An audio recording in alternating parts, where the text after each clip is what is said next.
travail que je fais, il y a aussi l'hypersensibilité, l'hyper-émotivité aussi, qui se caractérise aussi par des ressentis, par de l'empathie. Voilà, c'est un point essentiel dans le travail énergétique et le travail de gestion de stress que je fais. Et c'est aussi le point essentiel des 3 jeux de cartes que j'ai créés. Voilà, de savoir faire le tri entre ce que nous ressentons de nous-mêmes et ce que nous ressentons aussi des autres. L'hypersensibilité, c'est quand on a parfois un surplus d'émotions, mais je ne sais pas si vous avez remarqué ou peut-être pas encore, mais il y a des émotions qui nous envahissent et qui ne sont pas nous. Voilà, c'est pour ça que dans l'audio précédent, je parlais aussi de prendre conscience de qui nous sommes avec nos qualités, nos défauts, ce qui nous appartient et ce qui ne nous appartient pas.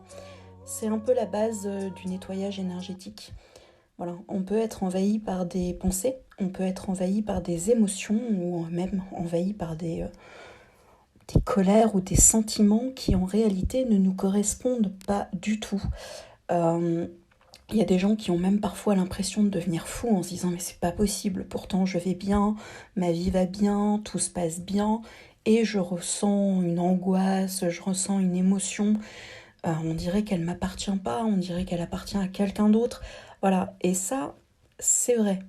C'est ce que j'expliquais dans les précédents audios, l'énergie c'est un flux, c'est une énergie, c'est volatile.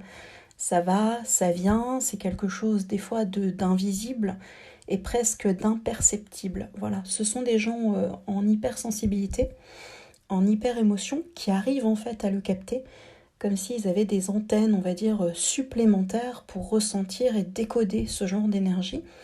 Et souvent, ce genre d'énergie viennent se coller un petit peu à eux. Souvent, les hypersensibles ou les hyper connectés en émotion, ce sont des gens à qui on se confie très facilement. Ce sont des gens que l'on estime de confiance, des gens qui arrivent à comprendre ce par quoi nous passons. Et souvent, ils utilisent un sentiment, on va dire, d'empathie. Voilà, ce fameux mot empathique, où certaines personnes arrivent à ressentir les douleurs physiques des gens, et d'autres personnes arrivent à ressentir les douleurs émotionnelles et de ressenti des gens qui les entourent. Voilà.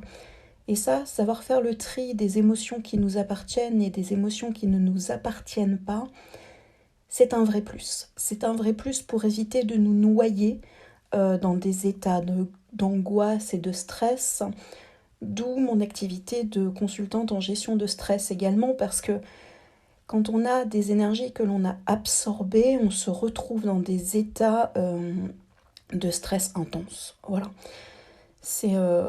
Parfois c'est compliqué de savoir démêler ce qui est à nous, ce qui n'est pas à nous. Bien souvent, des gens ne sont même pas au courant, qui captent les énergies des autres et qui captent les émotions et les ressentis des gens. Juste, ils arrivent là hyper stressés en disant qu'ils comprennent pas, ils savent qu'ils font éponge, mais ils comprennent pas ce qui leur arrive, pourquoi ils descendent aussi bas en énergie, en mental d'ailleurs, parce que le mental faiblit, du coup ils peuvent se retrouver pour certains en dépression, voire même en burn-out, alors qu'en fait, tout ça ne leur appartient pas, tout simplement, c'est pas à eux. Et du coup, ils n'arrivent pas à faire le tri parce qu'ils sont pas au courant. Et quand on arrive à poser ses énergies, quand on arrive à poser ses ressentis, quand on arrive à poser ses émotions, quand on arrive à savoir qui on est vraiment, notre vrai tempérament, là, on commence à voir qu'il y a des sentiments et des émotions et des stress et des angoisses et des peurs qui ne nous appartiennent absolument pas. Et on arrive à faire le tri petit à petit et c'est exactement ce que je propose dans mes 3 outils. D'apprendre à se connaître déjà, d'apprendre à décoder la situation et après à décoder aussi et à comprendre et à décrypter en quoi l'autre intervient aussi dans nos émotions, dans nos ressentis et dans qui nous sommes.